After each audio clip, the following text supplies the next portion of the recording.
केंद्र सरकार ने पिछले 11 वर्षों में प्रवर्तन निदेशालय और आयकर विभाग द्वारा की गई कार्रवाई का पूरा ब्यौरा लोकसभा में पेश किया।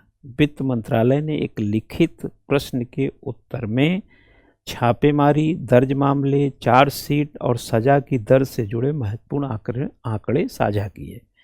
तो मैं उसमें ईडी के कुछ आंकड़े आपको बता सकता हूँ, जिसमें केजरीवाल भी ईडी में तो थे ना। वो ईडी ने इन 2014 से 2025 के बीच में कुल कितने मामले दर्ज किए चला?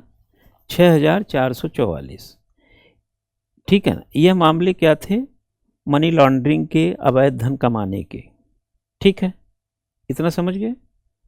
हाँ, अगर इसको हम वैसे थोड़े तोड़ के देखें तो 2014-15 में 181 केस ईडी ने दर्ज किया था, जो 2024-25 सबसे अगर हाईएस्ट फॉर्म में जाएं तो 2020-21 आते आते केसेस 996 दर्ज हुए।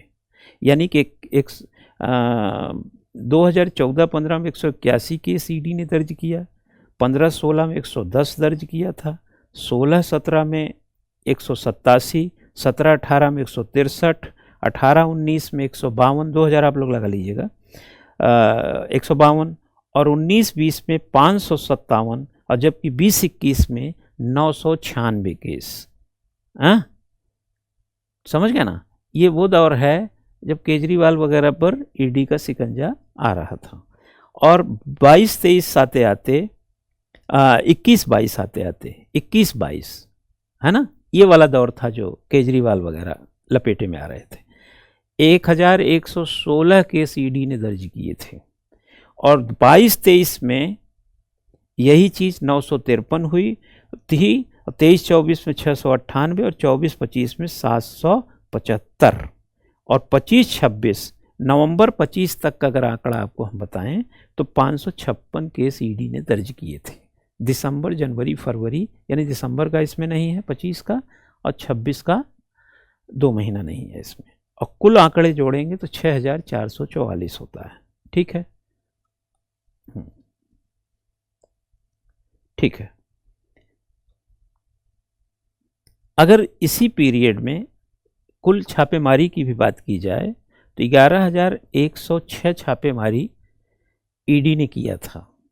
वो तो मामले दर्ज किए थे उतने पे, बट छापेमारी 11,106 किया था, जिसको आप छापेमारी और सर्च ऑपरेशन कह सकते हैं। 2014 से 2025 के बीच में 11,106। अब ईडी मामले में सजा और सफलता का प्रतिशत क्या है? क्योंकि ये तो हो गया।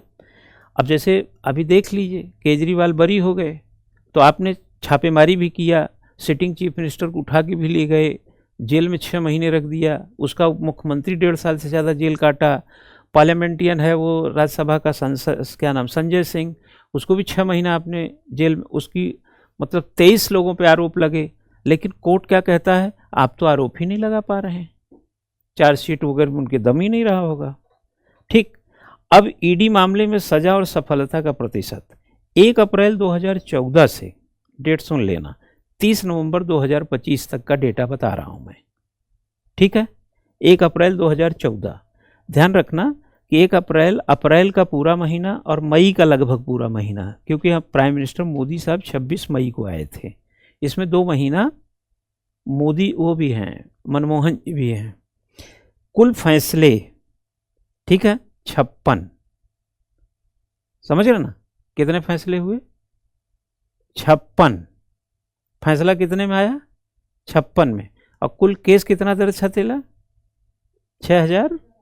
6444, और फैसले आए 56, और कन्विक्शन कितने में हुआ? 53।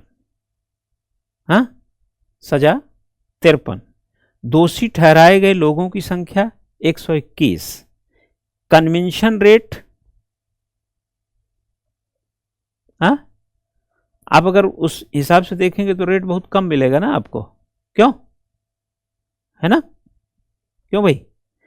यह सबसे अधिक सफलता दरों में, अगर आप उस ढंग से देखें कि कुल फैसले हमने कितने किए? 56, और अगर हमने सज़ा 53 को दिया है तो कन्वेंशन रेट आपका करीब 55% मिल जाएगा ना। लेकिन उस लहजे से देखिए कि केस कितने रजिस्टर्ड हुए और सज़ा कितने की हुई, तो ये बहुत नीचे चला जाएगा।